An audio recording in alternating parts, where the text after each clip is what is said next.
saying, LA knows where I wanted to be, but they didn't offer me anything, so IDK, I don't know what people want me to do.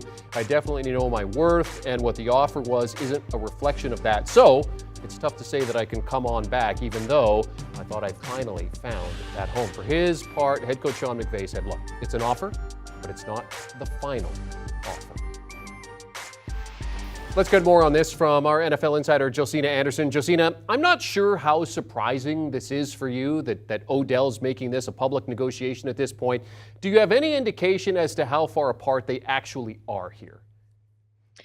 Pretty far apart. I think for Odell Beckham Jr. to finally say publicly, I've known that that's been the case in terms of how he's felt relative to the communication and the preliminary contract negotiations following his Super Bowl win with the Rams, and feeling like that is lower per the value that he feels like he brought to the team, and helping them not only get a Super Bowl ring, be very effective in the red zone with 5 touchdowns, get 305 receiving yards, and all of that. And though obviously he did suffer the ACL tear during the game, it's what he helped them to accomplish by bringing them the bling. And that in and of itself has a value, particularly when you're looking at how the Rams are performing offensively or with their wide receiver production outside of Cooper Kupp, when you're looking at the rapport or lack thereof so far on the football field with Matthew Stafford and Allen Robinson still trying to get on the same page. Some people who are observing that, are looking to see whether they feel Allen Robinson is getting the separation or not, that is then allowing Matthew Stafford to look his way or not. Obviously, letting Robert Woods go after his own ACL tear. So though he had the ACL damage that he is repairing right now, you are still seeing the impact of his presence not being on the team. And for OBJ finally saying it himself, so now I can talk about it, freely, feeling like the Rams have not given him a contract offer commensurate with his value. So even though, guys, you did mention that Sean McVay said, this is not the last contract offer, and typically people maybe start with their lowest offer and they build. I don't know if that is more of a reaction to what OBJ put in the public hemisphere, or if that was really where they were intending to go, as opposed to it being contextualized by the fact that OBJ is coming off of an injury.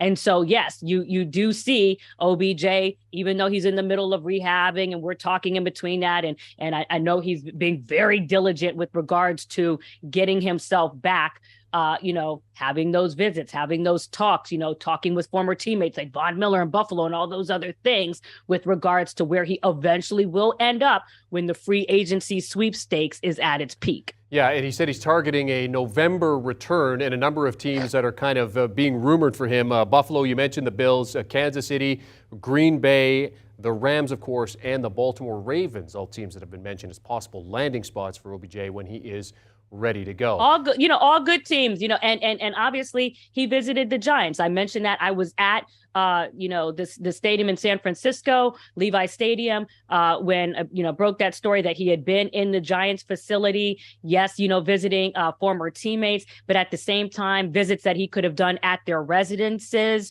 at a time when we know that the team was going through it with Kenny Golladay prior to Sterling Shepard, getting hurt, though they did have an amazing, and I know we're going to talk about the Giants, win over the pond, in London versus Green Bay. But none of those things, I think, are coincidental because, per my belief, and I think I can, fairly say that my beliefs are informed, that Odell Beckham Jr. would be open to communication with the Giants. And we don't even have to go off of me, go off what he said on Twitter last night when he was basically like, have the team, call my agent. I see those boys shining or what have you. So the other thing I want to tell people out there is that it's not just about what I feel with my informed conversations about the micro look. Yes, you can sign with the team and get back on for the postseason, kind of the way Eric Weddle did coming off the couch for Raheem Morris last season in the Rams. But it's also about, the next season after that. We all know, as an example, not saying that he's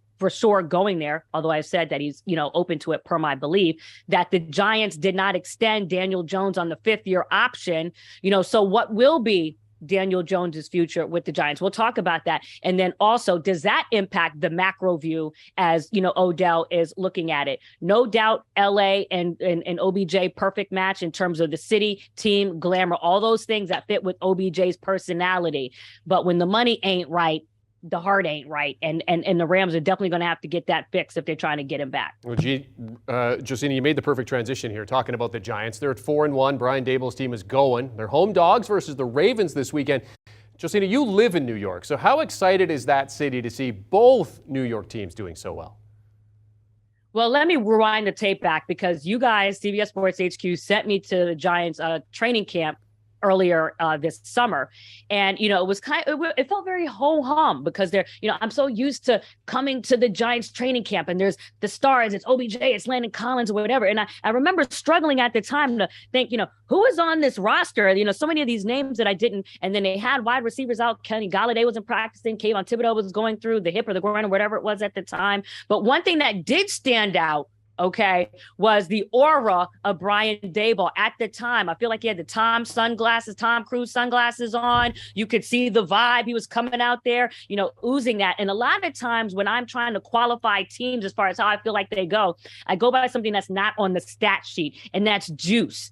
And I didn't necessarily feel it on the field at the time, although I did talk to Saquon Barkley when he came off the field and he was talking about how things were different. But I definitely did feel it at the time from Brian Daboll. And I think that's what you're seeing, the impact that he's having on. For my podcast just now, before I came on the air with you guys, I had just interviewed former Giants defensive end OCU Manura. He was at the game in London. That's where he lives. And he said, just being around Brian Daboll, you can tell how much those guys are really rallying around him, how much they believe in him. He also said that he feels like the Giants have one of the top 5 staffs in the NFL right now. And he feels very good about Daniel Jones, specifically just on the last 2 games, and more about that, when I dropped that this afternoon. But I just think that it underlines, the good feeling right now around the Giants. And just to dig into that a little bit more, they're outscoring opponents right now, 103-93. In the second half, they're being dominant, 70-39, outscoring opponents, which, Patricia Traina also did a good job coagulating stats like that in her article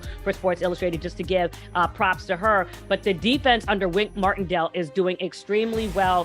Third on third down, 7th of passing yards allowed. But you cannot, go and have this conversation without, and this is why they were able to do well without all of those wide receivers missing in Green Bay last week, is because of Saquon Barkley. 533 rush yards right now, yards per carry at 5.5. And they're second in the league in rushing. And just so you know how much of the load that he's carrying, the second best rusher on that team right now with Matt Breida has just 55 rush yards. A guy named Gary Brightwell has 19. So that is mostly all Saquon Barkley. And that is why you're seeing this team overcome injury issues, because of the creativity of Brian Daboll, and Saquon Barkley is also back. Do you want a sports network that delivers everything that matters about the game? The highlights, the picks, the instant analysis, no yelling, no fake debates, no politics. Hit the subscribe button and never miss a moment.